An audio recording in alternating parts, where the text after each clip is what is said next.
Thanks for joining. You're here because you want to hear about escaping the exhaustion cycle. And if you stick with me for the next hour, I'm going to talk to you about three of the biggest mistakes that keep students dependent and three practical shifts that you can do in your classroom to boost that student engagement and ownership. So I just want to make sure this is working. Okay, good. We just had a little kind of sharing around about where people teach, what the subjects they're teaching. So for anyone joining, if you just want to drop that into the chat to let us know, where are you? I think we're all currently on this call, we're all in Switzerland, but you can drop your subjects if you want to share that in the chat. If you have any questions during, go ahead and drop in the chat or just come off mute and interrupt me. I'm going to be looking at my slides, so I might not see your hand up or I might not see you drop something in the chat. So just come off mute, ask the questions. In this hour, I'm hoping it will be really casual. You can ask, you can get the information you need, and then I'll make the recording available in case you want to go back and look at any of the strategies that I'm sharing with you. So, right now, you're probably here because your students are relying on you for everything, and that feels kind of heavy, like you're carrying the whole classroom. You're doing all the thinking, all the deciding, all the pushing, and they are waiting. So you are leading everything. It's exhausting. And so what I'd like to think about today is what if that shifted? What if students were able to step up and share in the responsibility for learning with a structure that can work in any class, whether you're in an exam class, not an exam class, content heavy, because these are small strategies that you can do anytime during the class, and you don't need a whole lot of extra prep. So that's what the objective here is, that students are really doing more, that we are turning things over to them so that they're really owning their own learning. I think this is what causes us to be so exhausted in our classes, is that we end up teaching the entire day. We get out of there and we're just completely drained. And it's most likely because we're doing most of the work in there and we're holding all the responsibility for ourselves. And students, as many of us are noticing, are doing less and less as we do more. I am MA and I'm a teaching and learning coach. I'm also a secondary classroom teacher currently teaching. I also host a podcast with my friend Jacob where we answer questions from classroom teachers, kind of like an agony, but for classroom teachers. So if you want to listen to that, let me know. I'll share you the link. I'm also really into ed tech, ped tech, and using AI in my classroom with my students. So many teachers ask me, like, how did you get into this? How did you find out about these strategies? What training did you do? And I will say I did the training that is in my classroom every day. So I'll tell you a little story about how I moved from being stuck to being shifted. Those of you who know me, Mike, you know me very well. We've known each other for a long time. I am the kind of teacher who gives everything. I scaffold, I differentiate, I break things down. I'm kind of a bore at my friends' parties because all I want to talk about is my students, what's going on in my classroom. But I do everything. I live, eat, sleep, breathe teaching. My learning management system is filled with resources, documents, videos, worksheets, all from me to my students because I care about them so much. I'm fully in and doing everything. And why did I do that? Well, because like you, I want to support my students. I want them to succeed. I want them to feel prepared for today and for what's coming next. And I thought that if I just keep giving more, they would step up and engage more. I kept thinking it was me, that I wasn't doing enough, not enough differentiation, not enough scaffolding. But the truth of it is they didn't step up. And I started to feel pretty tired, exhausted. And after the exhaustion came this anger, feeling resentful, toward my students because I was doing everything and they were doing nothing. And I can't, well, nothing is exaggerated, but I kind of felt like, why do I care more about what's happening in the classroom and their progress than they do? And I spent a lot of time in that place, slowly getting more and more irritated. And I thought, well, maybe I should just get out of the classroom. Maybe I'm burnt. Maybe this is the time for me to change careers. But I sat with that because I love to teach. I love my students. It just wasn't working anymore, even though I was doing everything correctly. And then I realized, what is the one variable in this whole scenario that I have complete 100% control over? And that is me. What I do in my classroom, how I show up in my classroom. So I decided to do an experiment where I would be doing less. It started with my colleague and I running a project called the Reading Partnerships, where we designed it so that students were going to be taking full responsibility for the entire project. We put in the skills we wanted, we put the structure in, but we stepped back. And this is a project that you might have heard me talking about on a live. In fact, Sophie was on with me talking about this project that kind of kicked off this whole movement, this shift towards student ownership. And what we were noticing in that is at first it was really awkward and uncomfortable for us. The students were getting on with it. They weren't doing it perfectly. They were stumbling, fumbling, wrestling, and we were standing at the front of the room watching them and kind of twiddling our thumbs, feeling a little bit useless. And I kept turning to my colleague and I was like, Sophie, I don't know if this is working. I think I should just walk over there and tell them something about I need to tell them about this really important theme. I don't want them to miss out on that from the piece of literature that they had read. And she just looked at me and said, no, that's the whole point. You need to let them do that. And so we waited and we watched. And students stepped into the space that we had made for them. They started doing things that I assumed that they couldn't do. And watching that was so enriching, so exciting. My colleague and I just looked at each other and started kind of like doing a silent scream that this was the moment we were waiting for, where they were owning it and we were backing off. And honestly, I we were couldn't have been more pleased. Of course, they didn't get it perfectly correct the first time, but they were actually engaged. And she and we've talked a lot about that first moment and why that was happening. And that has been kind of a driver for what I've been doing ever since. The issue with that is that projects like that are great, but they are not sustainable. We can't do those all the time, especially in content heavy classes where we're trying to move the students along either towards an exam or qualification. And so I started to think about what are the ways that I can implement that little by little into my daily practice? How do I shift that work, the doing, the thinking, the deciding from me to my students in a way that is sustainable?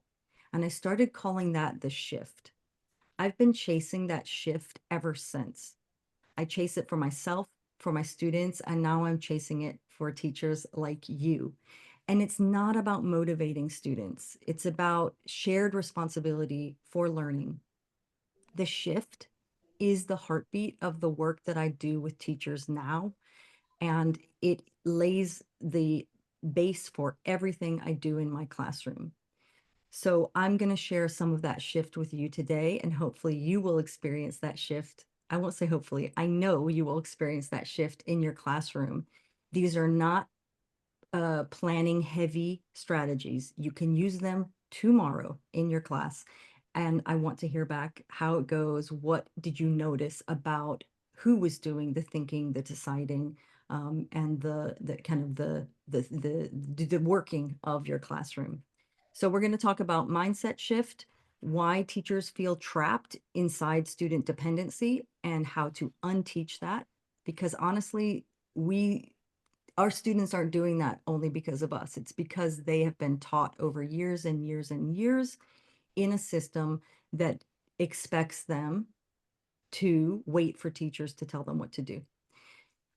We'll talk more about that later. I'm also going to share with you those simple structures for shifting that ownership to your students. Before we do that, let's just pause for a gut check. When you think about how much ownership your students take in your classroom, how does that make you feel? Pick your number on the scale of dog from number 3, like I'm totally relaxed. My students are complete owners of their own learning, to I think I'm gonna bite someone or tear someone's head off if they don't do. So drop that in the chat. You can just pick the dog that matches. I'm gonna have a look because I only see Marie's a 5. Yeah. Mike's pretty cool. I'm not surprised about that, Mike. No shame here. I am sometimes all of those dogs in different times of my classroom. So, yeah, I'm not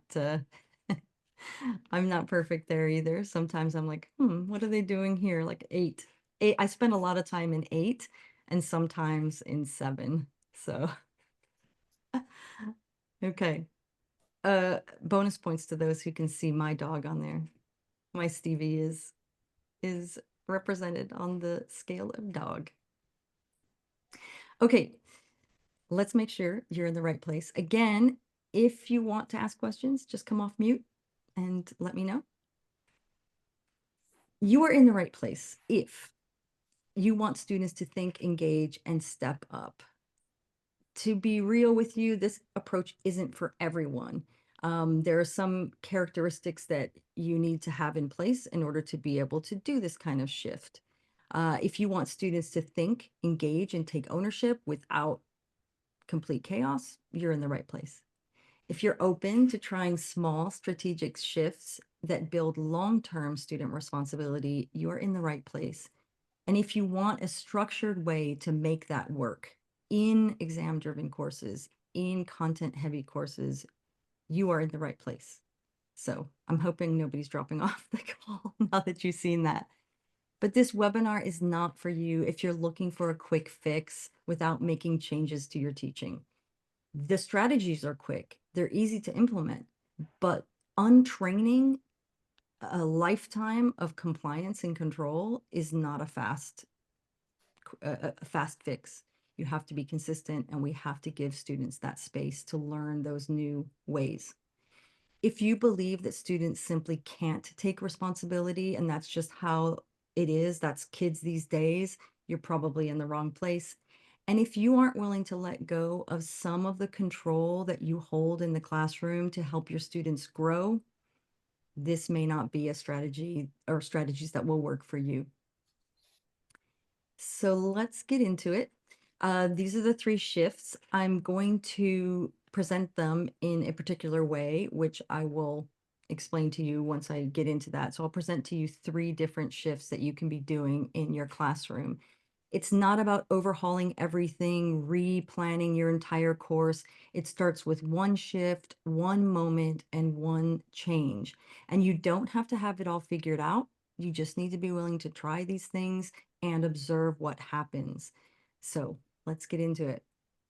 I'm going to present each of the strategies to you in the following way. I'll talk to you about a common teacher mistake that is kind of causing all this, but it's not always on purpose. You know, it might be inadvertent.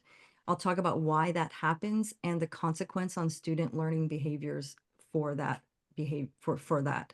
And then I'll get into the shift and a quick action step that you can take tomorrow in your class to make that a reality. So this first one is letting students do the thinking. This is the base shift that will start you off on the right path to making those changes in your classroom. A common teacher mistake, and this is like student ownership engagement is the number one thing that teachers come to me for help with. So when I'm coaching, this is the number one thing I've seen throughout all the teachers I've coached, people I've talked to globally, or teachers I've talked to globally are all asking the same thing. How do we get students engaged? The mistake that teachers make here they think that if they don't lead every single step, then nothing's going to happen. If I don't keep things moving, learning's going to fall apart. And that belief leads us to do all of the talking, all of the explaining, and all of the deciding. We jump in the moment that there's silence. This comes from a really good place. We care about our students' success. We want things to go smoothly. And so we take over. We do all of the mental lifting, that heavy cognitive load is on us. We explain things before they've even had time to think. We fill in the blank when they hesitate, and we rescue them from the hard parts of learning. And the consequence of that is that students get used to waiting. They stop trying to think for themselves, and they really rely on you to tell them what to do. And you're walking out of class absolutely drained. Why? Because you've been carrying the cognitive load for 22 humans the entire period. So there's no surprise here. So how do we fix this? This is about changing your mindset. Instead of assuming that your students aren't ready for more ownership, start noticing who is actually doing the thinking in your classroom. Instead of thinking, oh, I need to keep things moving, start asking who's doing the work right now, me or them. A really nice tool for this is just to record yourself teaching. Audio or visual, video is more powerful. Take 15 minutes of your classroom, video yourself, and watch it back. What's happening when you're talking? Who's doing most of the talking? Who's making decisions? Then you start to turn that over to them, letting them think, even if it's awkward, even if it feels uncomfortable for you and for them. You want them to feel the weight of the task because that's where learning is going to be happening. So here's the quick action step that you do tomorrow.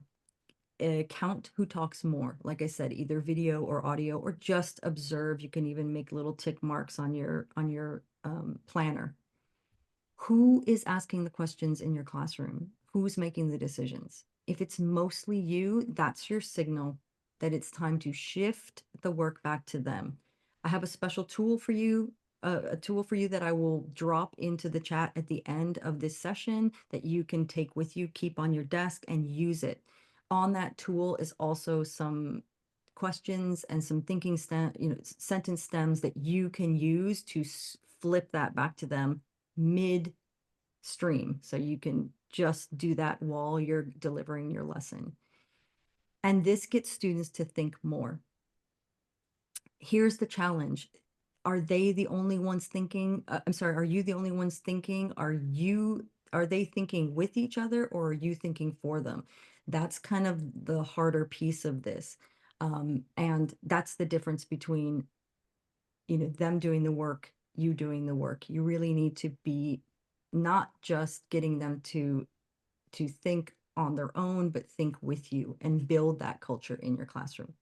So that's the first shift. The second shift is the one I call quick answers to big thinking. I'm just going to pause before I do this one. If anyone has questions, don't see any questions. Perfect. If you have them, you can ask. You can also contact me after if you want to get more information about how these look in my classroom. I share that out anyway. So often on LinkedIn, I'll be posting video of me in the classroom or kind of examples of students doing that. So this second one, the Non, comment, go ahead. je peux pas aller ailleurs là. Oh, sorry, Michael, I think you're, Oh, sorry, I'm not muted. no, that's okay. I didn't hear anything but you just talking, so no worries. In this one, the common teacher mistake here is that we usually are asking questions of our students when we do a full class question and answer. We're asking to check for understanding. Students end up answering us quickly and then they kind of wait.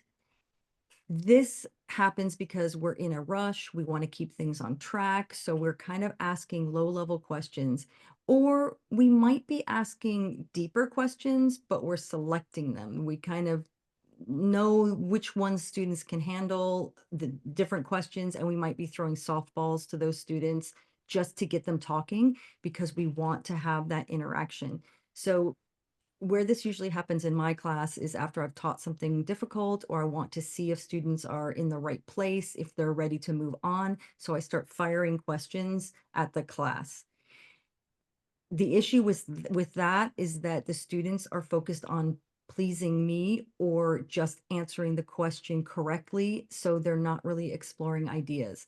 One clear sign of this happening is when you're asking the questions and the student answers and they're looking at you, and it's almost as if you and the student are having a private conversation and the rest of the class is out to lunch. They're looking at their computers, they're not involved in the conversation.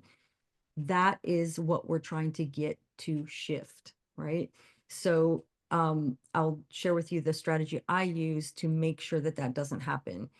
It's a common thing that we see in our classrooms. Like I said, because we are trying to rush through content, we need to just check quickly and move along. But we're inadvertently training students to become answer seekers, not meaning makers.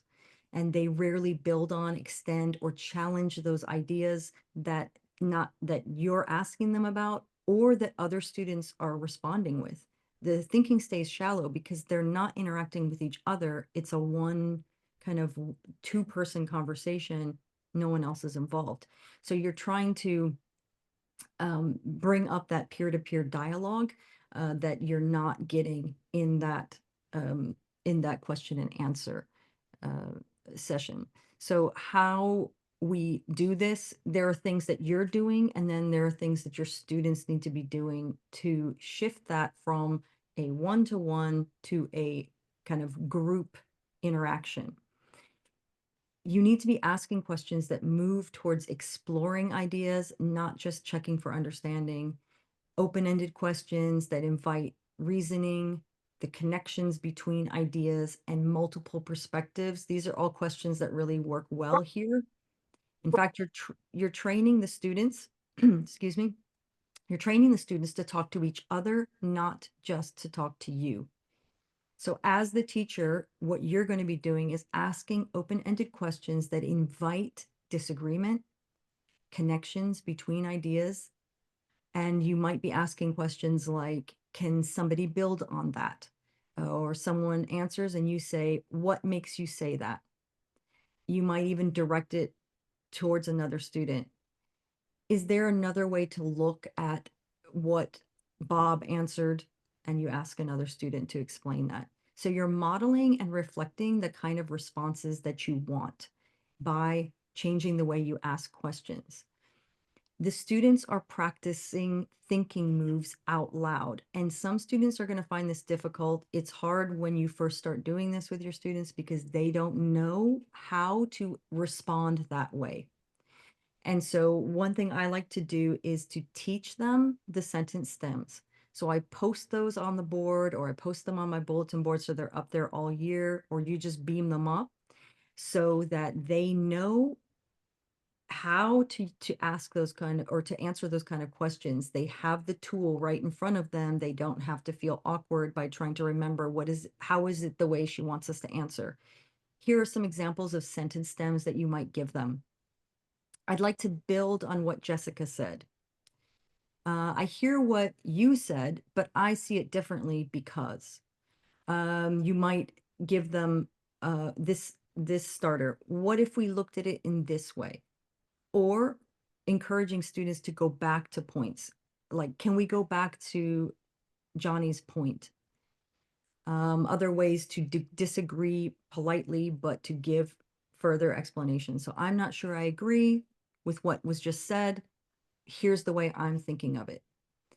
When students use those, you are going to spotlight how they're responding, not what they're saying. You can do this as a full class, depending on the age of your students. You might do like jazz hands, like when someone uses one of those sentence starters, everybody kind of does this, or they go, yeah. My students, the younger ones, will say yes when they hear someone using one of those sentence starters. Really, you're pausing to acknowledge and to reward, to visibly praise how the students are answering. And that praise is the direction and the teaching that tells them that gives the message to the students, more of this, please.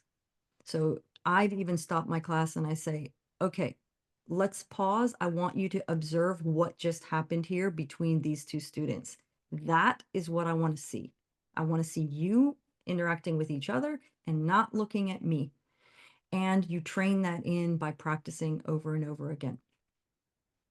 So I've just presented with you, excuse me, I've just presented to you two shifts. Which one of them would be the biggest challenge for you to try tomorrow?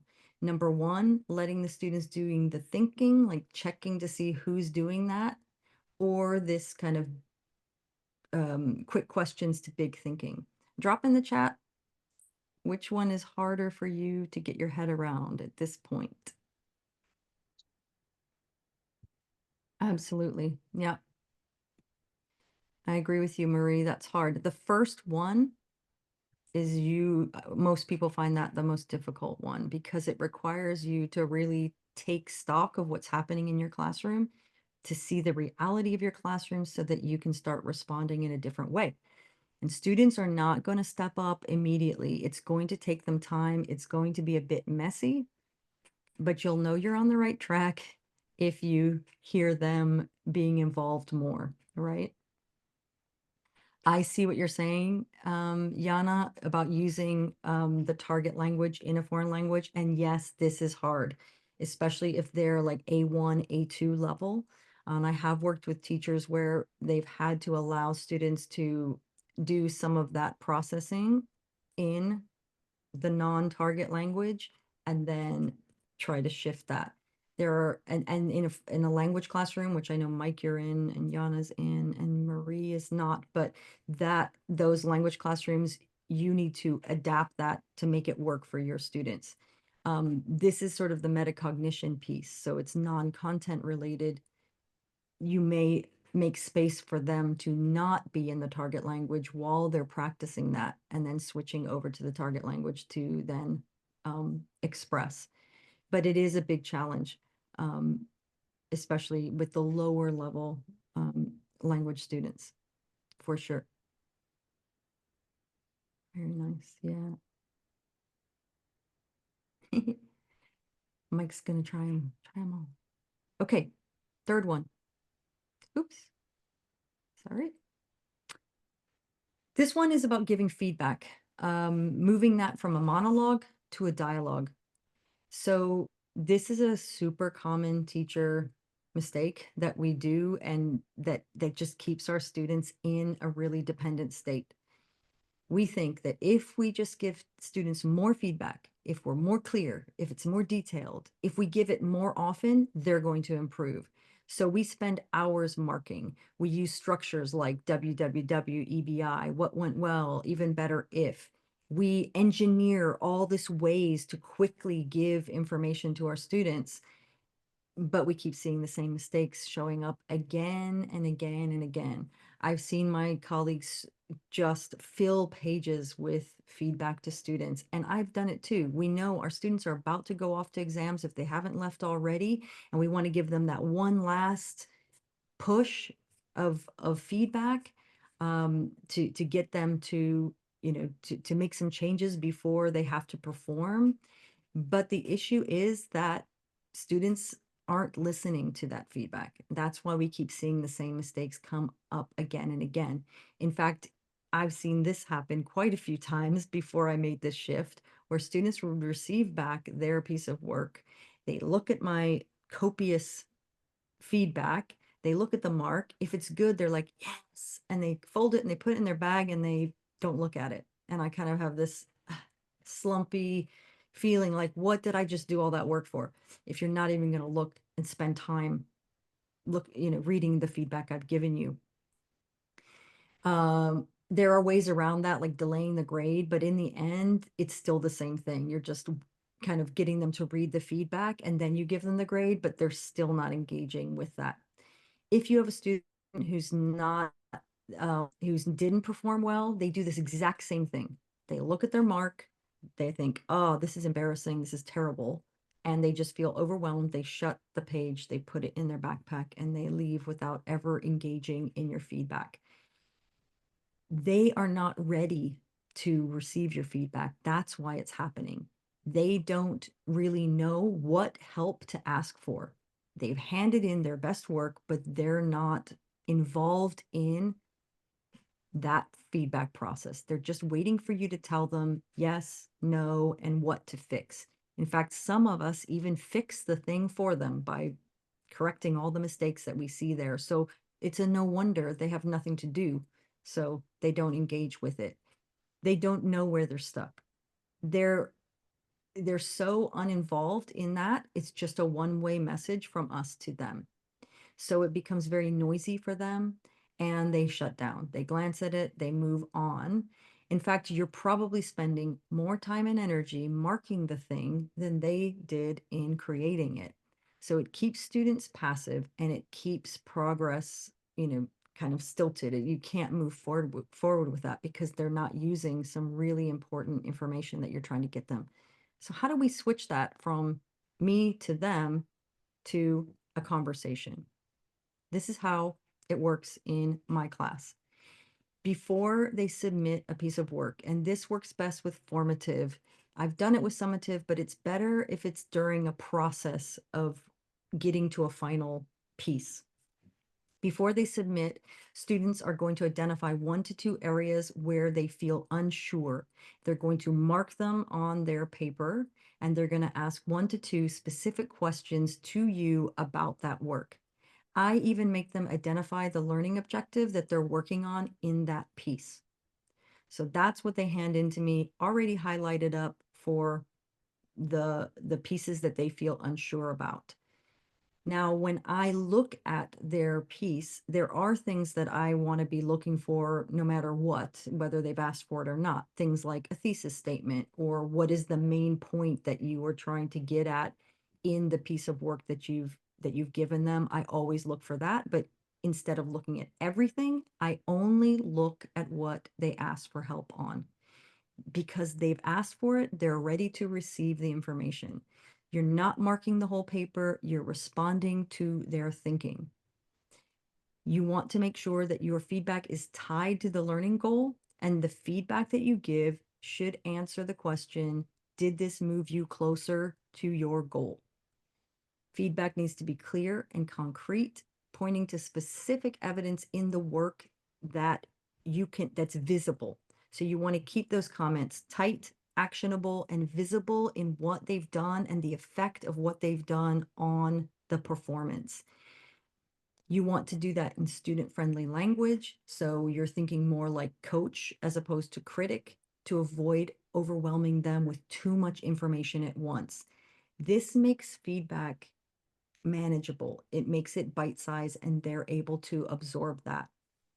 You want to really be responsive in your feedback as opposed to correcting. So it's less about fixing and more about helping students to see where they need to go next with better clarity. I am not making this stuff up about feedback. This is backed by decades of research on what makes feedback usable, not just for students, but for everyone. These are the conditions that have to happen for feedback to be used.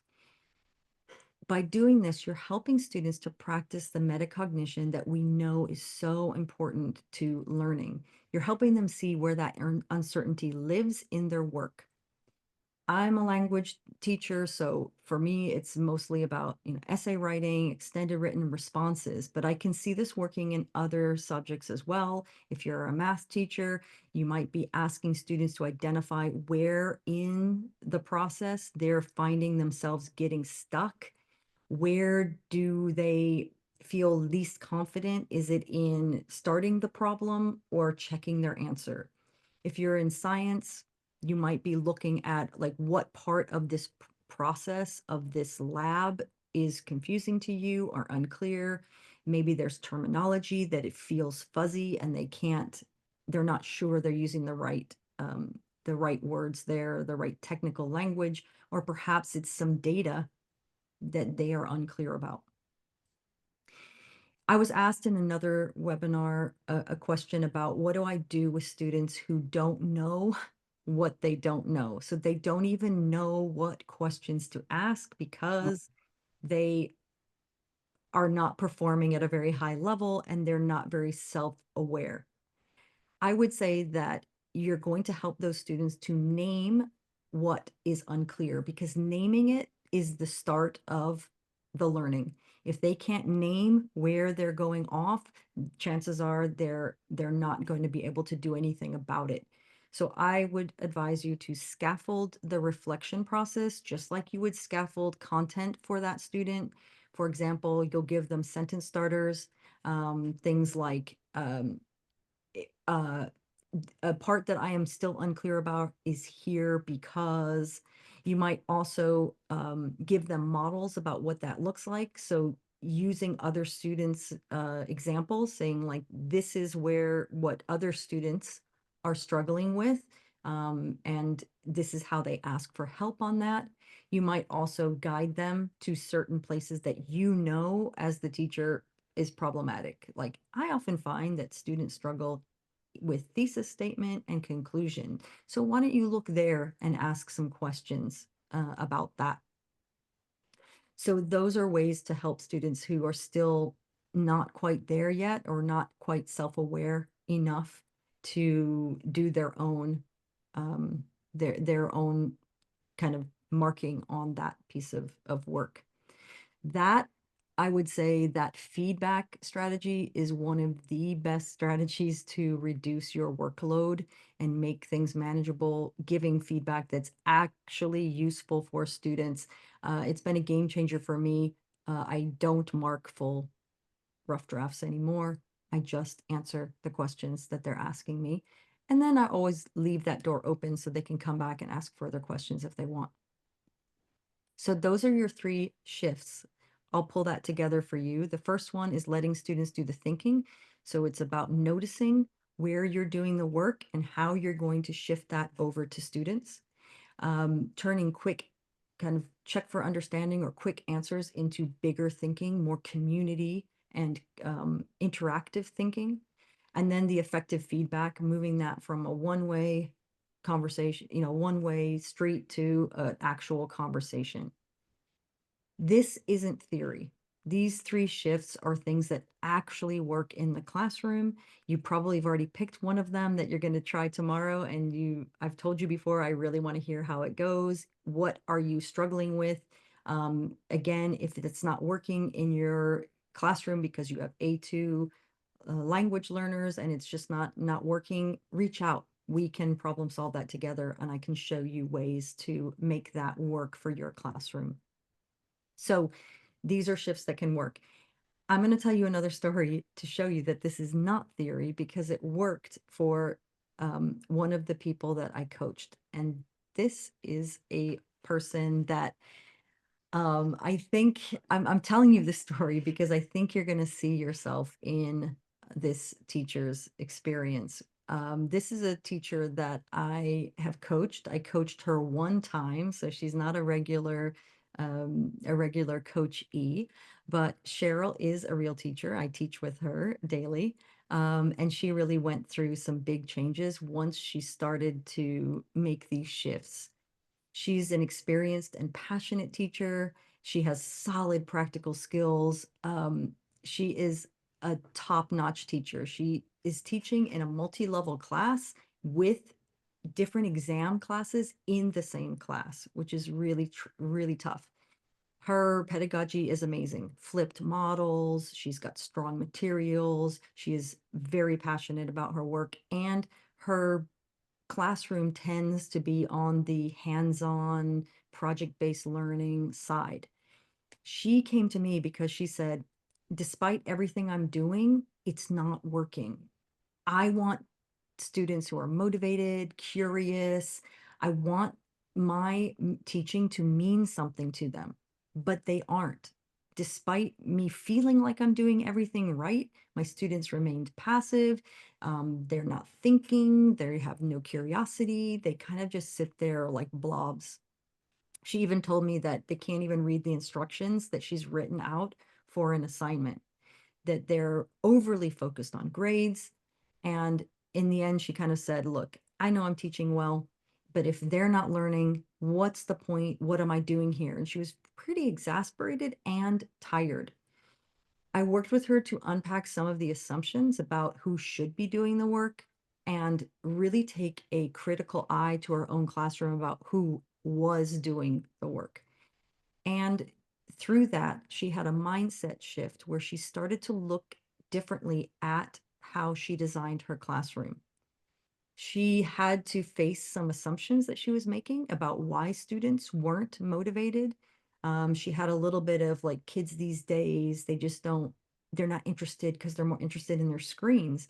But I encouraged her to dig a little bit deeper and see what were the things that she was doing inadvertently or on purpose that was causing them to back off of the subject. So she started to think about that and really designed for them to take more ownership, focusing more on the process over the product, focusing on building in for student voice and choice, and also helping them find their own purpose for what they were doing. She started very small, small shifts like the ones that I shared with you, and that led to big shifts in her in her results. In fact, I saw her last week and I checked in with her. I said, I'm using your story in my webinar. I want to check to see if it's still working. And she's like, absolutely. Students are stepping up. She's feeling lighter, more energized, more hopeful. And she's like, I feel like I'm teaching now as opposed to dragging them through. So that's what this kind of work looks like. It's the kind of transformation I'm talking about when I share those stories with you, when I share my story with you. It's not just for teachers like Cheryl. We can all do this in our classroom if we start to shift our minds and also our practices in these small ways. Here's the thing, we don't lack learning. We teachers experience a lot of professional learning throughout our school year, some provided to us by our school, some that we look for on our own. That's not the issue. Like you can go away and I can give you these, you can read them again, but the application of these strategies is where it gets tricky. And that's for all the kind of professional learning that we're doing. We're covering so much content, we're managing behavior, we're keeping everything on track that the likelihood of us actually trying the professional learning out that we've been experiencing is very unlikely. So what makes the big difference there is having the support during the during the implementation of these strategies. And that is the reason why I have to jump in and help out by not just giving you all strategies, but also providing you with a way to get the support that you need while you're implementing these strategies. So I'd love to share that with you now. I will share it briefly. I built something for you to help you to implement this in your classroom. It's not more theory. This is a professional learning experience that I've built for teachers like you, like me, who are busy. But it gives you the space to practice, tinker, and experiment with these strategies. It is an implementation sprint, so it's very quick. It's over 5 weeks. We're starting May 13 and we go to June 14. And in that implementation sprint, you will learn more strategies like this, and you will get to practice that in your classroom with the students you are currently teaching. I built it for you, for secondary teachers, to get that live coaching support that you need to make sure that learning sticks. So just like Cheryl did, she came to me, we planned it out together. We made sure that she was practicing it and that she was able to reflect on what was happening when she implemented that in your classroom. This is the kind of professional learning that so many of us are wishing for in our situations that we're not always being provided with. And that's why I just had to create it for you. So if you're interested in joining us, you can just reach out to me and we can get on a quick call. I can explain to you more about the details, about, what does it look like? When are we meeting? How does it work? And you will leave there with not just having learned new strategies and changed your mindset, you will also have practiced that before you go into summer. So many teachers are telling me now, oh, I'm busy, I don't have time, or I'm exhausted because I just came off my exams. Why would I want to do more professional learning? I specifically designed this to start now and end before summer so that you can end that year confident, refreshed, not crawling to the finish line. You can go into the summer knowing that when you come back in the fall, you already have a way to start building the class culture that you want to have in your classroom. If we're being real about the way we usually work, if we fast forward, I don't know, 3 months, 4, 5 months, think about November of next school year. If you don't do anything different in your classroom, what's it going to feel like? You're probably going to feel the same way you feel right now: tired, exhausted, possibly resentful toward your students for asking constantly, is this for a grade? um, Resentful that you're dragging them through every lesson. And that's really not on you. That's a systemic and a structure issue that can be fixed.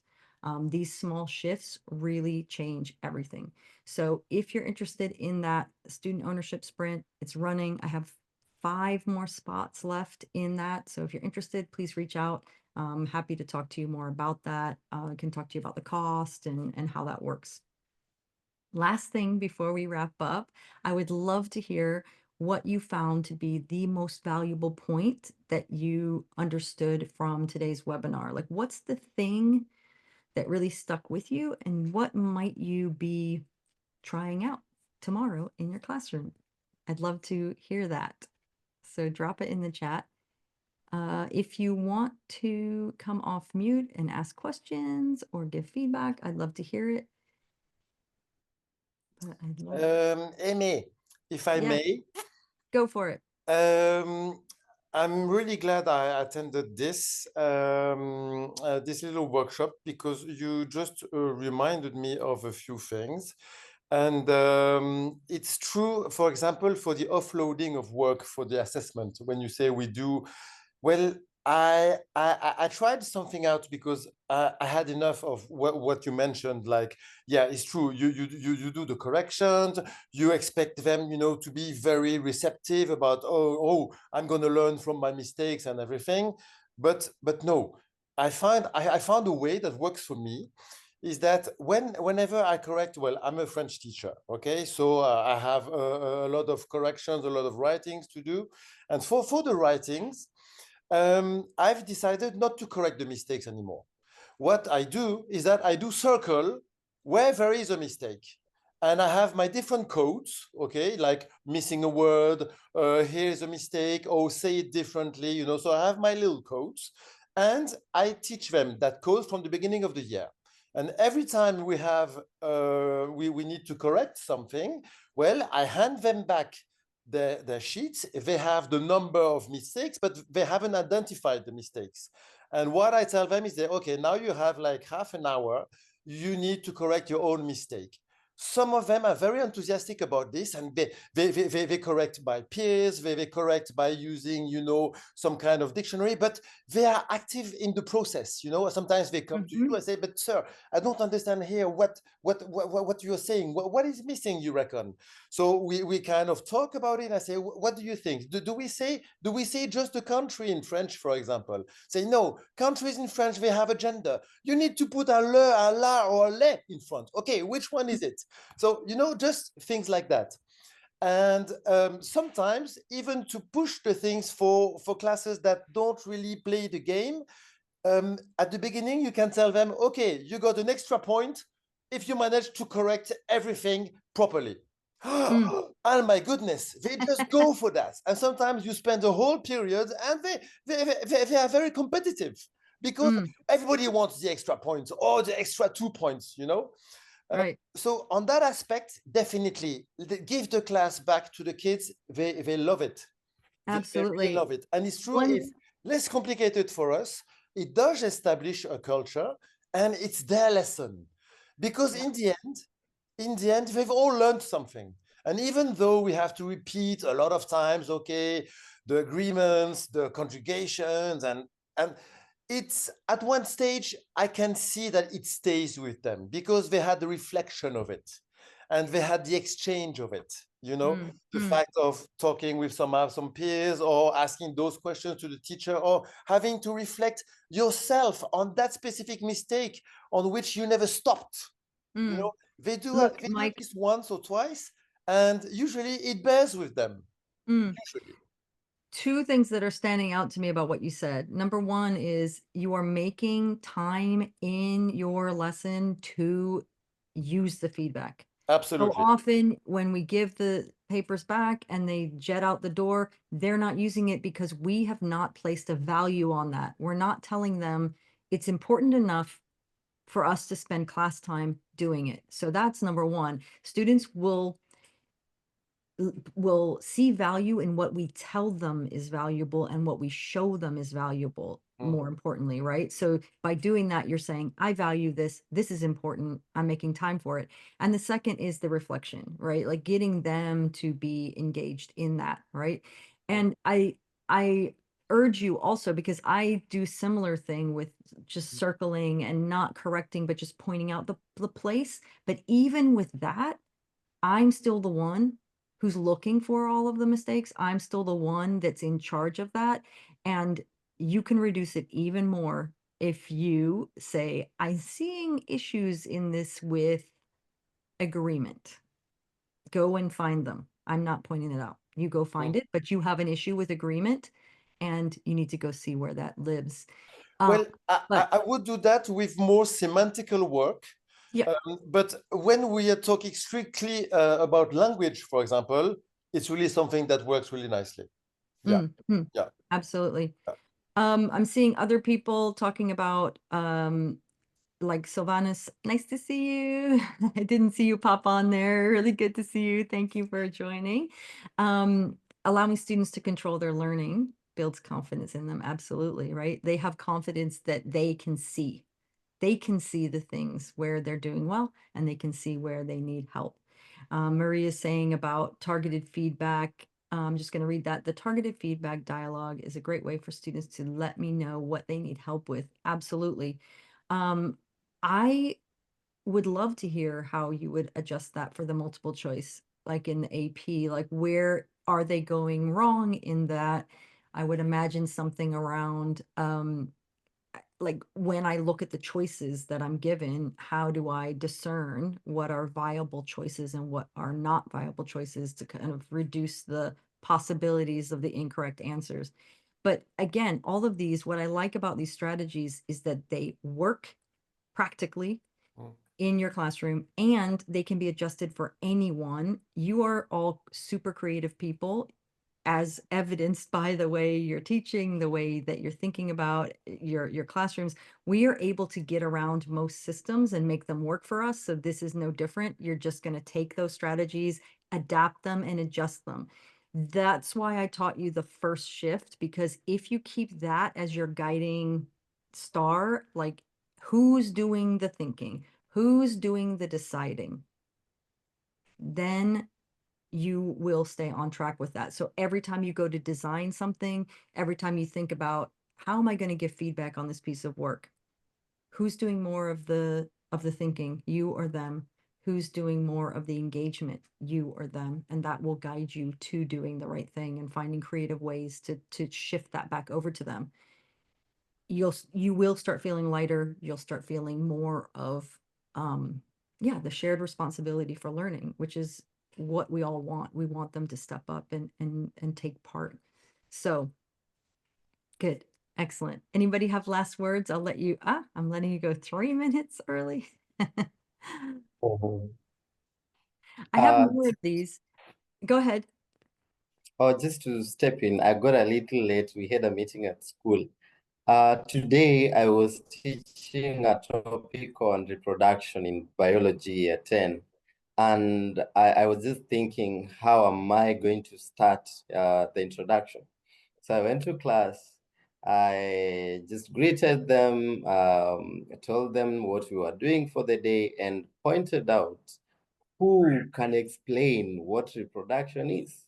And that's how we started the discussion.